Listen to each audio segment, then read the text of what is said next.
Good morning friends, welcome to our channel. నేను మీ పవన్ కుమార్.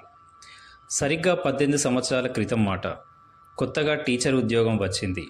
దట్టమైన అడవులు ఉండే బెజ్జూరు మండలంలో లోడ్పల్లి అనే పల్లెటూరులో ఉద్యోగం వచ్చిందని సంబరపడాలో, ఇలా దాదాపు ఇంటి నుంచి 250 కిలోమీటర్ల దూరం అడవిలో ఎలా ఉండాలో అని భయపడాలో అర్థం కాని పరిస్థితి. కానీ నేను కోరుకునే ఇష్టపడే టీచర్ ఉద్యోగం మాత్రం వచ్చింది. ఇక తప్పదన్నట్టుగా నేను బ్యాగు సర్దుకుంటున్నాను. నాన్న చెల్లి అన్నీ అందిస్తున్నారు. ఇకపై కుటుంబ బాధ్యత మోసే అవసరం వచ్చేశాయి. నాన్నకు ఒకవైపు గర్వంగా ఉంది, ప్రయోజకుణ్ణి అయ్యానని. అదే సమయంలో సరైన సమయానికి చేయికి వచ్చాననే సంతోషం కూడా. కాకపోతే వదిలి వెళ్తున్నా అని బాధ కూడా ఉంది తనలో. చెల్లి అయితే కదిలిస్తే ఏడ్చేంత కన్నీరు పొరలతో అన్నీ సర్దుతోంది. కనీసం నా వైపు కూడా చూడట్లేదు. ఏ క్షణంలోనైనా కన్నీరు గట్టు తెగడానికి సిద్ధంగా ఉంది. పేరుకు మగాడినే అయినా నాకు ఇంకా ఎక్కువగానే బాధగా ఉంది. గమనిస్తూనే ఉన్నాను, ఎవరైనా ఆగిపో, ఇక్కడే ఉండిపో అంటారేమోనని. అంత దూరం చుట్టూ దట్టమైన అడవి ఉండే ఒక మారుమూల ప్రాంతంలో పులులు, గుడ్డేనుగులు, నక్కలు స్వేచ్ఛగా తిరిగే గిరిజన ప్రాంతంలోకి వెళ్ళాలంటేనే భయంగా ఉంది. అందుకే ఎవరైనా ఉండిపోరా అంటారేమో అని అంతటి నిశ్శబ్దంలోనూ ఎదురు చూడసాగాను.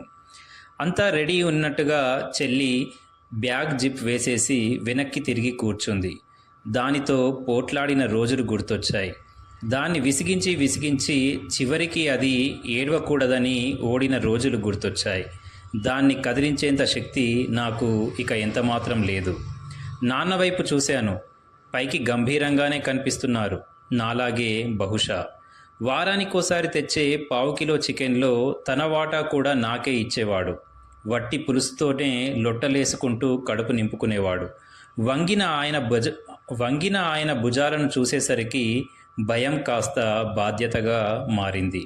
అప్పుడు గుర్తొచ్చింది అమ్మ. అమ్మేది అన్నాను ఆత్రంగా, కాస్త అయోమయంగా.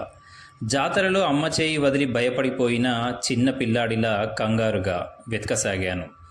ఇద్దరు ఏమో అన్నారు. ఇల్లంతా ఉన్న 2 గదులనే మళ్ళీ వెతికాను. ఎక్కడా లేదు. అరుగు మీదికి వచ్చాను. నాకెందుకో అమ్మ ఏడుస్తుందేమో అనిపించింది. కానీ అక్కడా లేదు.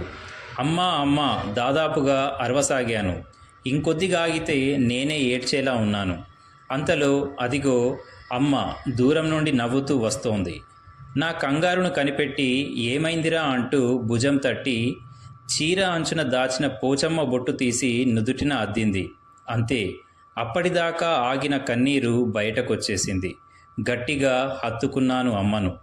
నేను వెళ్ళను అమ్మా అని చెబుదాం అనుకునే లోపలే చెల్లెలు మా ఇద్దరినీ పట్టుకొని గట్టిగా ఏడ్చేసింది. వద్దున్నయ్యా, వెళ్ళొద్దు అంటూ ఈసారి ఇంకా గట్టిగా ఏడ్చింది. అంతలో నాన్న వచ్చి భుజం తట్టి ఉండిపోరా, అంత దూరం ఏం వెళ్తావులే అంటూ వచ్చే కన్నీటిని ఆపుకోసాగారు. అమ్మ వైపు చూశాను. నేను, నాన్న, చెల్లి. తను మాత్రం మా అందరినీ చూసి నవ్వుతోంది. ఏంటి, అమ్మ వద్దు అంటుందేమో అనుకున్నాను. ఎందుకు నవ్వుతోంది అని అందరం అలానే చూడసాగాం. అప్పుడు అమ్మ అంది కదా, నాన్న మమ్మల్ని వదిలి వెళ్తున్నావని బాధపడితే పర్లేదు, కానీ అక్కడికి వెళ్ళడానికి మాత్రం అస్సలు భయపడకు. ఎందుకంటే అక్కడ ఉండేది మనలాంటి మనుషులే. ఇంకా చెప్పాలంటే మనకన్నా మంచి మనుషులు. అవును, వాళ్లకు చదివి చెప్పడం నీకు దొరికిన పెద్ద అదృష్టం. దాన్ని అస్సలు వదులుకోకు. ఇలాంటి అదృష్టాలు అందరికీ రావు.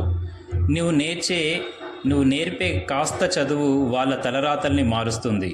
వాళ్ళకి మంచి చెడు నేర్పుతుంది. వారి భవిష్యత్తును నిర్ణయిస్తుంది. అందుకే వాళ్ళతో కలిసిపో. జీవితాన్ని అర్థం చేసుకునే అవకాశం వచ్చింది నీకు. భయాన్ని వదిలేసేయి. ఇటు నుంచి నువ్వు కాసింత ప్రేమిస్తే అటు నుంచి మరింత ప్రేమ నీ గుండెను హత్తుకుంటుంది అంది. నాలోని భయాన్ని పోగొడుతూ సరేనా అంటూ నుదుటిన ఒక ముద్దు పెట్టింది అమ్మ ప్రేమగా. అప్పుడు చూశాను అమ్మలో దేవతను. సమాజానికి మంచి జరగడానికి పిల్లల్ని ఎంత దూరమైనా ఇష్టంతో పంపుతూ బాధను మాత్రం గుండెలో దాచుకునే అమ్మను మించిన సముద్రం లాంటి వ్యక్తులు బహుశా ఎక్కడా ఉండరు. అంతే, నేనాగనే లేదు. నా ప్రయాణం సాగుతోంది లోడుపల్లి వైపుగా, అమ్మ ఇచ్చిన ధైర్యం వల్ల. ఇది ఫ్రెండ్స్ నా మొదటి ప్రయాణం. నచ్చితే లైక్ కొట్టండి మరియు సబ్స్క్రైబ్ కూడా చేయండి.